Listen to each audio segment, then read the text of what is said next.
So why does good sex so often fade, even for couples who continue to love each other as much as ever? And why does good intimacy not guarantee good sex, contrary to popular belief?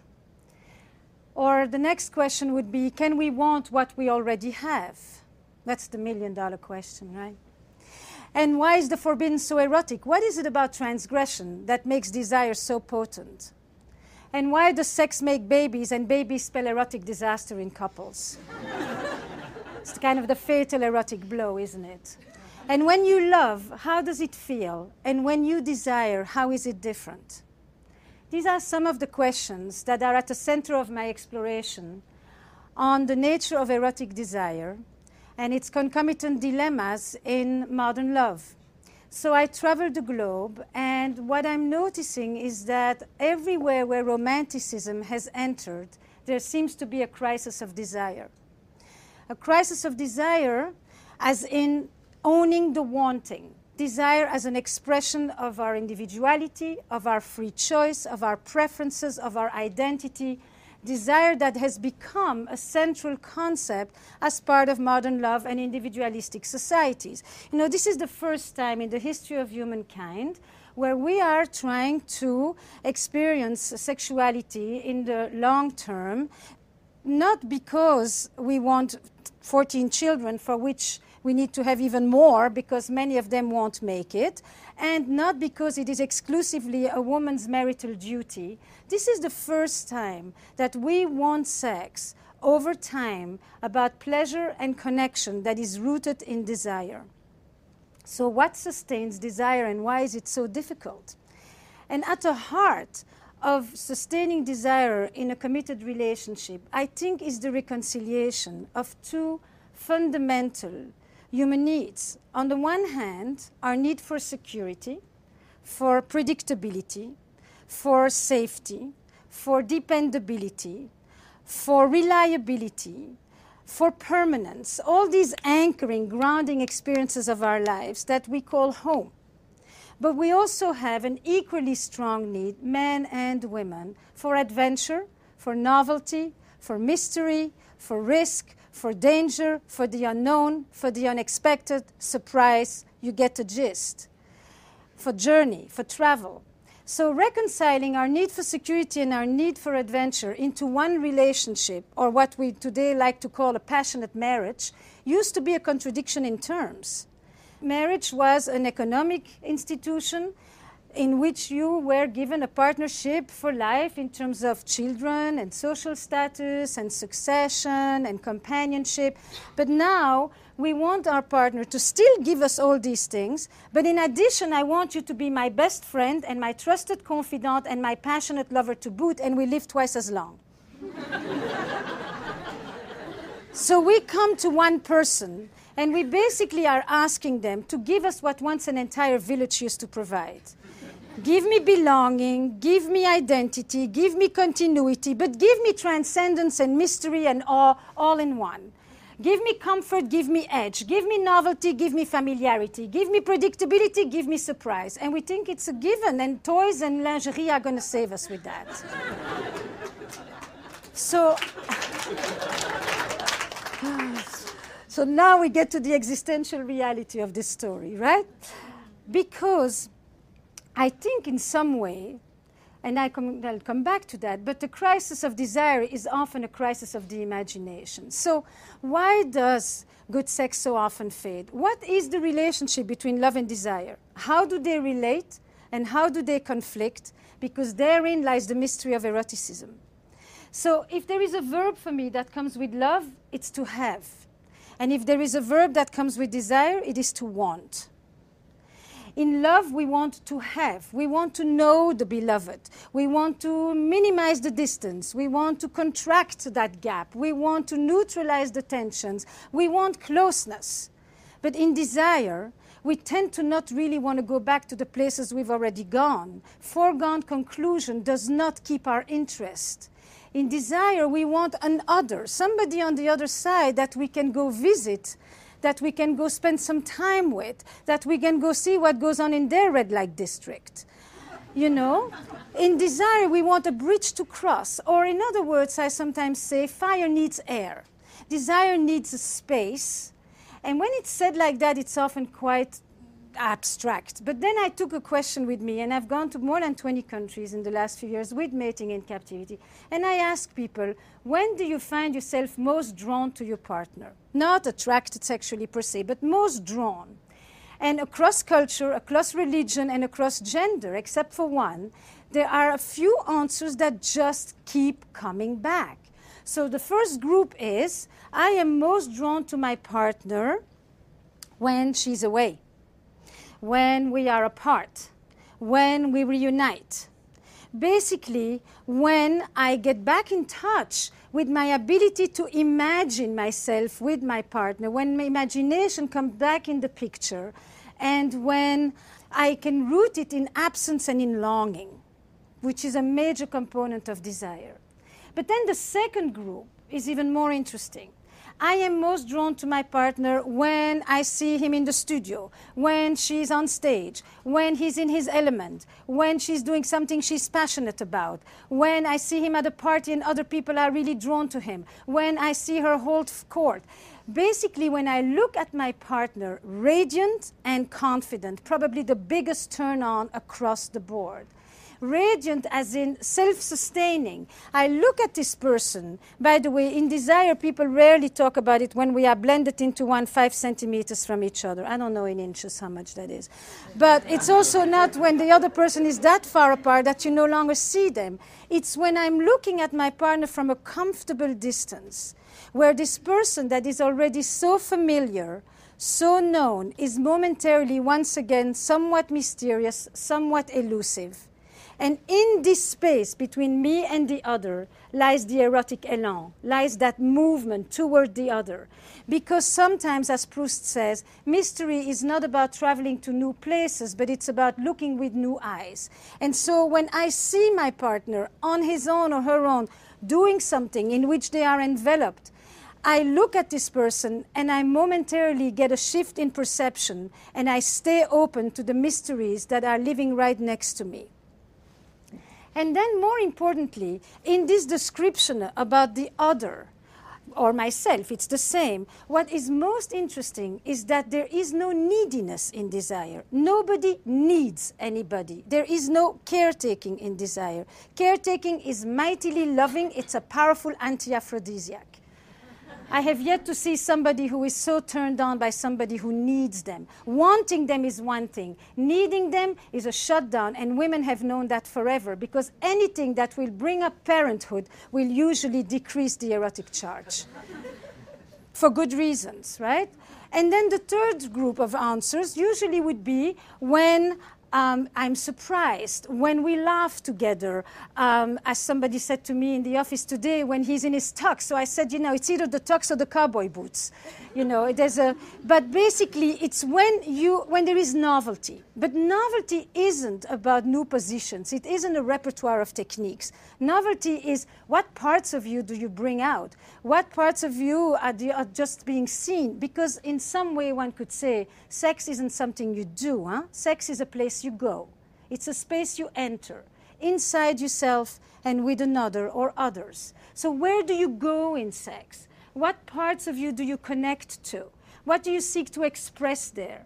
Is it a place for transcendence and spiritual union? Is it a place for naughtiness? And is it a place to be safely aggressive? Is it a place where you can finally surrender and not have to take responsibility for everything? Is it a place where you can express your infantile wishes? What comes out there? It's a language. It isn't just a behavior. And it's a poetic of that language that I'm interested in, which is why I began to explore this concept of erotic intelligence. You know, animals have sex. It's the pivot, it's biology, it's the natural instinct. We are the only ones who have an erotic life, which means that it's sexuality transformed by the human imagination. We are the only ones who can make love for hours, have a blissful time, multiple orgasms, and touch nobody, just because we can imagine it. We can hint at it, we don't even have to do it. We can experience that powerful thing called anticipation, which is a mortar to desire. the ability to imagine it as if it's happening, to experience it as if it's happening, while nothing is happening and everything is happening at the same time. So when I began to think about eroticism, I began to think about the poetics of sex. And if I look at it as an intelligence, then it's something that you cultivate. What are the ingredients? Imagination, playfulness, novelty, curiosity, mystery. But the central agent is really that piece called the imagination. But more importantly, for me to begin to understand who are the couples who have an erotic spark, what sustains desire, I had to go back to the original definition of eroticism, the mystical definition. And I went through it through a bifurcation by looking actually at trauma, which is the other side. And I looked at it looking at the community that I had grown up in, which was a community in Belgium, all Holocaust survivors. And in my community, there were two groups, those who didn't die and those who came back to life. And those who didn't die lived often very tethered to the ground, could not experience pleasure, could not trust, because when you're vigilant, worried, anxious, and insecure, you can't lift your head to go and take off in space and be playful and safe and imaginative. Those who came back to life were those who understood the erotic as an antidote to death. They knew how to keep themselves alive. And when I began to listen to the sexlessness of the couples that I work with, I sometimes would hear people say, I want more sex. But generally, people want better sex. And better is to reconnect with that quality of aliveness, of vibrancy, of renewal, of vitality, of eros, of energy that sex used to afford them or that they've hoped it would afford them. And so I began to ask a different question. I shut myself off when? Began to be the question. I turn off my desires when, which is not the same question as what turns me off is, and you turn me off when.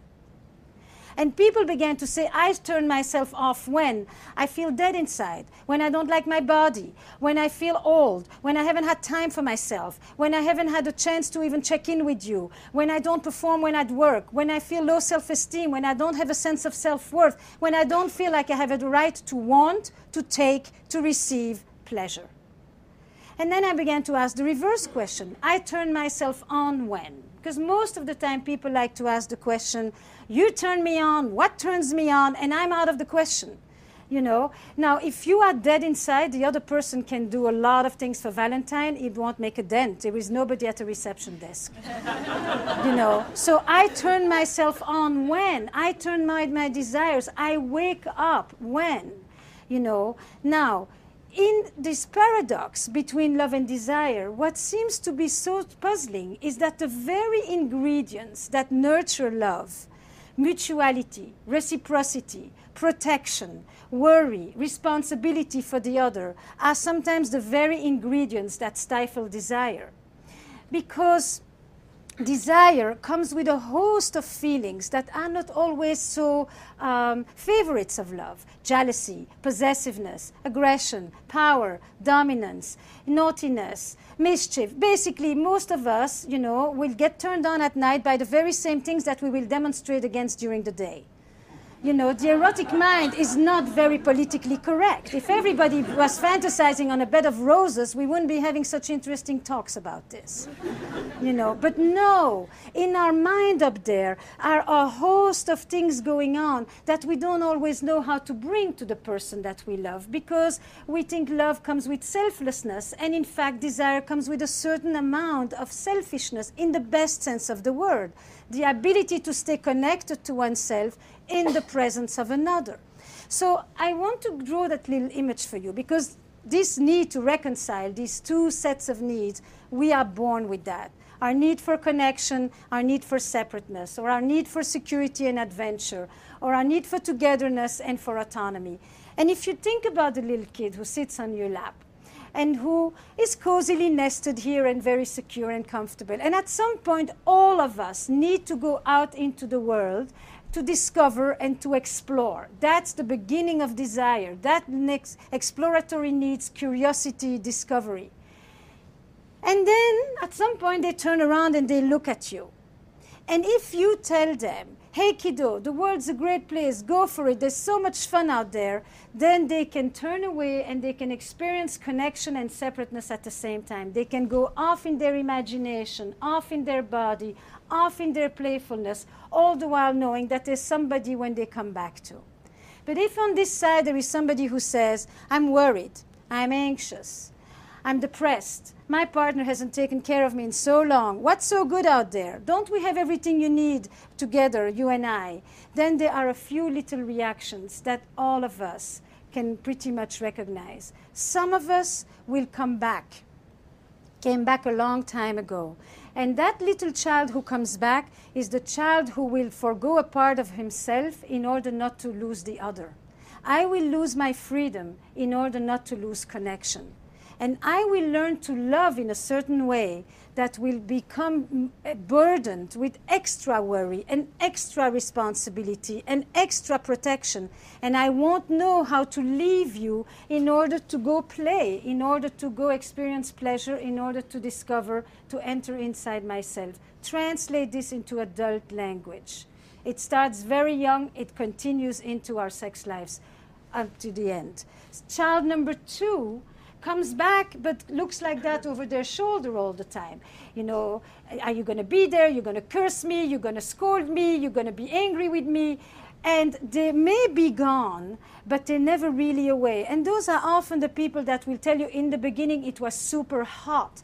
Because in the beginning, the growing intimacy wasn't yet so strong that it actually led to the decrease of desire. The more connected I became, the more responsible I felt, the less I was able to let go in your presence.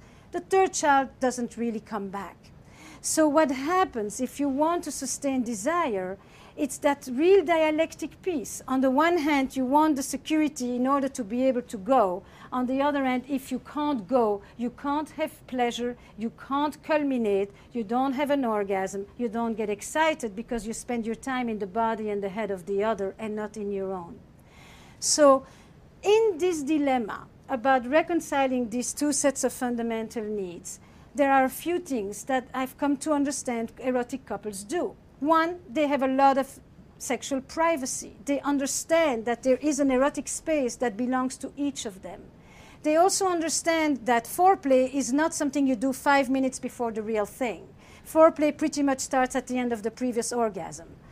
They also understand that an erotic space isn't about you begin to stroke the other. It's about you create a space where you leave Management Inc., maybe where you leave the Agile program, and you actually just enter that place where you stop being the good citizen who is taking care of things and being responsible. Responsibility and desire just butt heads. They don't really do well together. Erotic couples also understand that passion waxes and wanes. It's pretty much like the moon. It has intermittent eclipses. But what they know is they know how to resurrect it. They know how to bring it back. And they know how to bring it back because they have demystified one big myth, which is the myth of spontaneity, which is that it's just going to fall from heaven while you're folding the laundry like a deus ex machina. And in fact, they understood that whatever is going to just happen in a long-term relationship already has. Committed sex is premeditated sex. It's willful. It's intentional.